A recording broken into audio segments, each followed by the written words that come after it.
Continuing our conversation about sentencing, what if you do have a prior DWI conviction, and now this is your second one?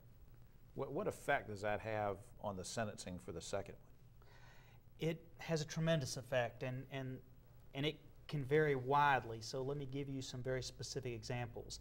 If you have a prior DWI conviction in the last year, then your license is still revoked for that prior, and you are facing 2 grossly aggravating factors, which means a mandatory minimum of 30 days and very well more than that. But in addition to that, your vehicle is subject to forfeiture. So they can seize your vehicle and auction it off. I didn't know that. So it's drastic. Now, let's assume that you made it past that 1 year and you've got a prior DWI 2 years ago. Well, if it's more than 1 year out, you're back down to only 1 grossly aggravating factor. But the DMV is a whole other set of rules. The judge is going to take your license away for 1 year for this DWI. But under the statutes, if you've got 2 DWIs within a 3-year window, the Division of Motor Vehicles is going to keep your license for 4 years and not give it back.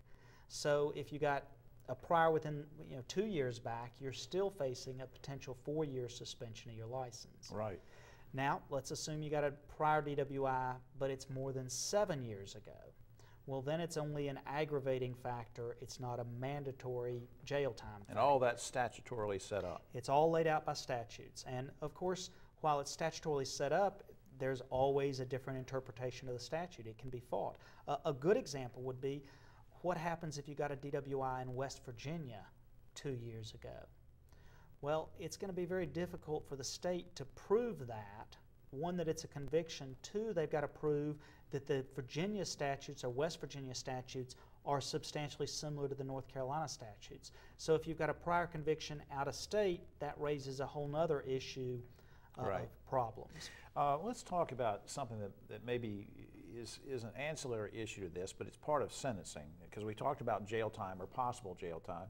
What about treatment programs?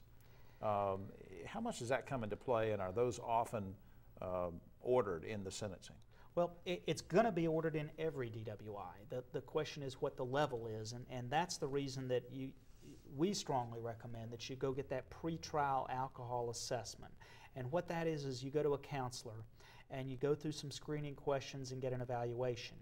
And the counselor is going to say, gee, we don't think you've got an alcohol problem. Just go to ADETS, Alcohol, Drug, Education, Traffic School. It's an acronym, ADETS.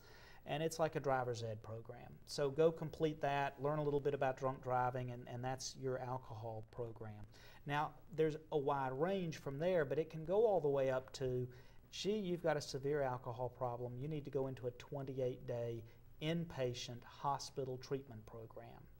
And that may be a very good option. If first of all, if a counselor believes you need that, you probably do. So you need to listen to the counselors. Right.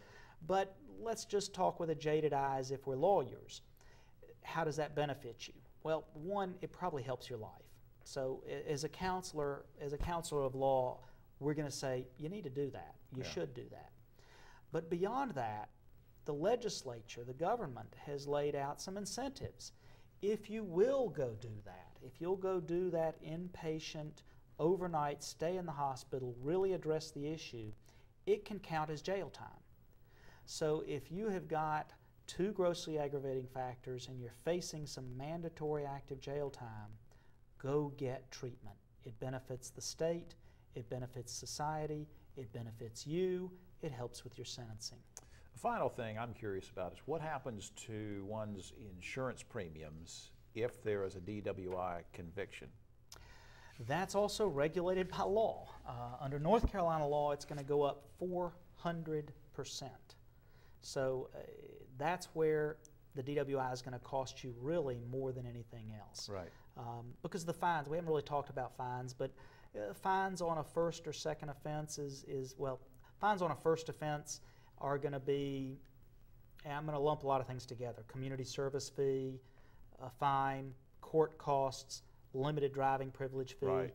Lumping all that together, you're going to currently spend $500 to $600 paying all of that. Right.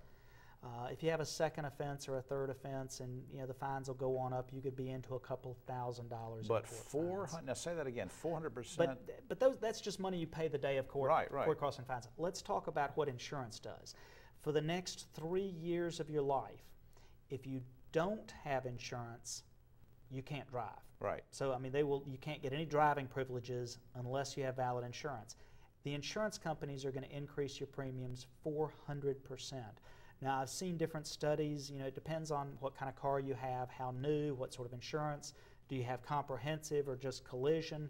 But for the average North Carolinian, I have seen numbers published, and I think by the Division of Motor Vehicles, that it costs them between $4,000 and $6,000 in additional insurance premiums over that 3-year window. Oh my gosh. Well, you mentioned just a second ago driving privileges, and that's a whole other topic that we want to go into in more detail, and we'll do that in the next segment.